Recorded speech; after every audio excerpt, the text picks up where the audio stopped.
આદરણીય Shri Hardevsinhji, so kind of you to have come over. Doctor સાહેબ, અહીંયા બધા જ મંચસ્થ મહાનુભાવો જે બિરાજમાન છે, અહીંયા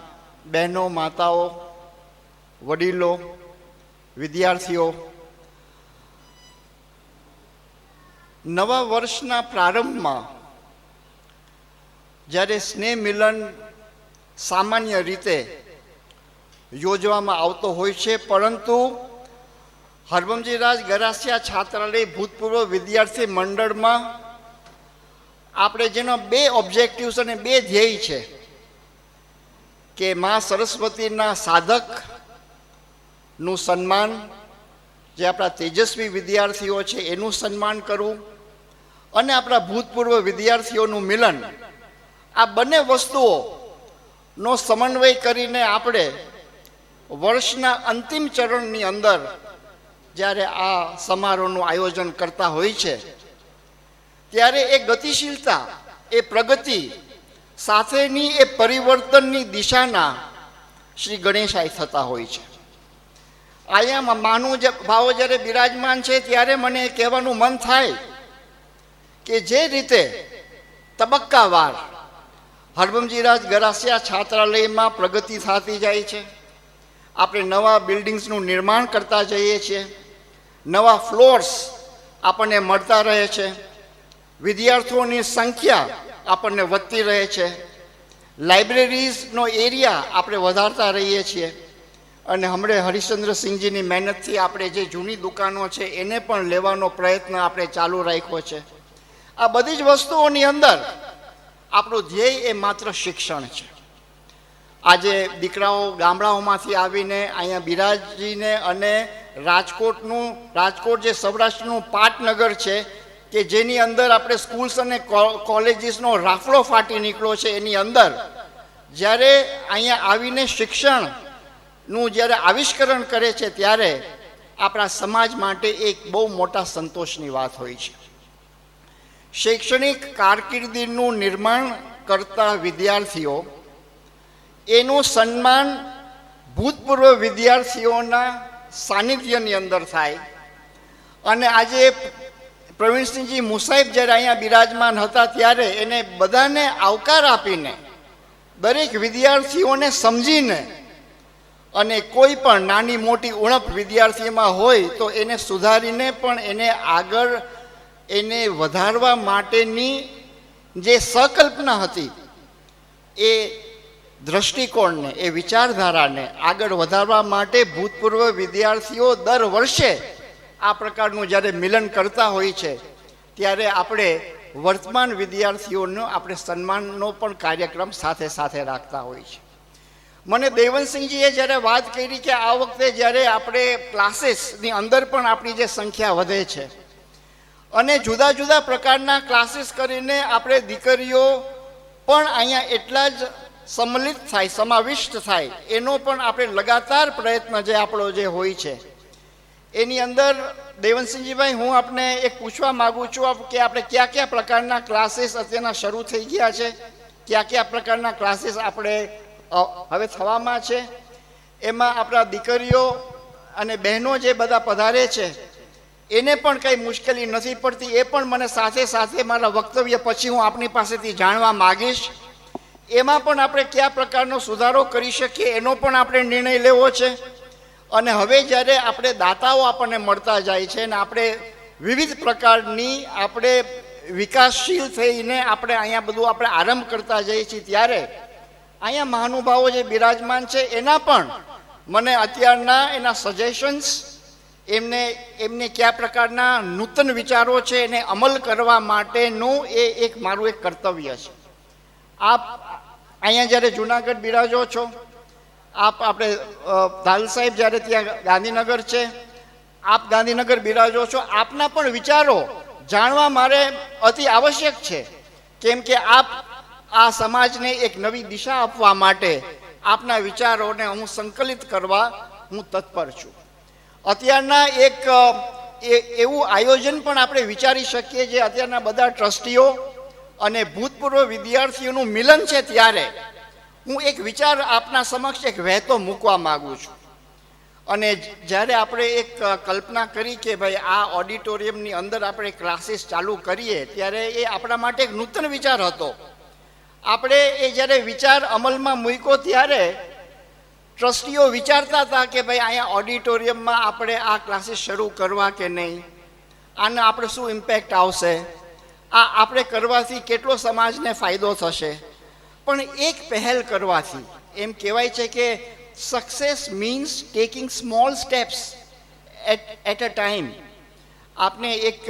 મોટો જમ્પ મારવાનો નથી, પણ આપ નાના સ્ટેપ્સ કેવી રીતના ભરી શકો છો એ આપની લાંબી દોડ પૂરી કરવા માટે, સંપન્ન કરવા માટે, પૂર્ણ કરવા માટે એ એક અત્યંત જરૂરી છે. તો એક વિચાર હતો અને ટ્રસ્ટીઓને એ જ્યારે અમલમાં મૂક્યો તે એના અગણિત અને અનેક ફાયદાઓ છે એ આજે સમાજ જોઈ શકે છે અને ઝીલી શકે છે, એને સ્વીકારી શકે છે કે આપણા દીકરા દીકરીઓ જ્યારે અહીંયા ભણે છે અને કોમ્પિટિટિવ એક્ઝામ્સમાં જ્યારે એ પાસ થઈ અને એમને જ્યારે નોકરી પણ મળી જાય છે ત્યારે એમને તો એ સંતોષ હોય જ, એમના માતા પિતાને તો એ સંતોષ હોય જ, પણ આપણે સમાજના આપણે એક અગ્રણીય જે અહીંયા બિરાજે છે એ ટ્રસ્ટીઓને પણ એનો કેટલો સંતોષ હોય એ આપ જાણી શકો છો. અત્યારના હું એક આપના સમક્ષ એ વહેતો એક વિચાર કરવા માગું છું કે આપણા ભૂતપૂર્વ વિદ્યાર્થીઓની સંખ્યા રજિસ્ટર્ડ કેટલી હશે? આપને જે રજિસ્ટર્ડ છે એ કેટલી છે? આપણે બુક 5,000 જેટલી છે. દેવેન્દ્રસિંહજી અને દેવનભાઈ, આપને બધાને હું એ કહેવા માગું છું કે આપને જે આ 100 વર્ષ જૂની જે આ સંસ્થા છે તો એમાં ભૂતપૂર્વ વિદ્યાર્થીઓનું હજી આપે જે રજિસ્ટ્રેશન કર્યું છે એ 5,000નું કર્યું છે, પણ આપણે કેટલા 25,000 કે 30,000 જેટલા પણ ભૂતપૂર્વ વિદ્યાર્થીઓ હશે. 5,000ને જ આપ ધ્યાનમાં રાખો તો એવી કોઈ સ્કીમ આપ વિચારી શકો ખરા કે જેની અંદર એક આપ જુદો એકાઉન્ટ ખોલવામાં આવે અને એ એકાઉન્ટનો જે એન્ડ યુઝ છે એ પ્યોરલી શૈક્ષણિક, કે આપના દીકરા દીકરીઓને આગળ વધારવા માટે એ શૈક્ષણિક હેતુમાં વિવિધ પ્રકારના ક્લાસીસ કરવા, એને સહાય કરવી, જુદા આપને સ્કૂલ્સ અને કોલેજીસમાં એડમિશન આપવા માટે આપ સહાયક બનો. અને શિક્ષણ એ જો સમાજનો હેતુ થાય અને એ ચંદ્રસિંહજી ભાડવા સ્ટડી સર્કલ રાજકોટની અંદર અહીંયા એક પાવન પરિસરની અંદર જ્યારે સ્થિત છે એને એક કેન્દ્ર સ્થાન અને એક કેન્દ્ર બિંદુ તરીકે જોવામાં આવે તો આપણે વિચારી શકીએ ખરા કે એક ભૂતપૂર્વ વિદ્યાર્થી કે જે આપણા રજિસ્ટર્ડ છે એ આપના આ ડેઝિગ્નેટેડ એકાઉન્ટની અંદર દર મહિને 500 રૂપિયા આપે. માની લ્યો કે આમાં 500 રૂપિયા રાખવા કે હજી રકમ ઓછી રાખવી એ આપને વિચાર કરવાનો છે. આ સ્કીમ પણ આગળ વધારવી કે નહીં એ પણ વિચાર હું આપના ઉપર છોડું છું, પણ એક સામાન્ય રીતે આપને હું કહેવા માગું છું કે 5,000 ભૂતપૂર્વ વિદ્યાર્થીઓ હજી તો રજિસ્ટર્ડ છે. ઘણા એવા છે કે જે રજિસ્ટર્ડ ન પણ હોય. અને રાજકોટની અંદર આપ જે સૌરાષ્ટ્રની અંદર અહીંયા બેસીને કાર્ય સમાજ માટે કરી શકો છો, આપને ઘણા એડવાન્ટેજીસ છે, આપને ઘણા એવા પરિબળો છે જે બીજા શહેરોને ન મળે એ આપને રાજકોટને મળી શકે છે.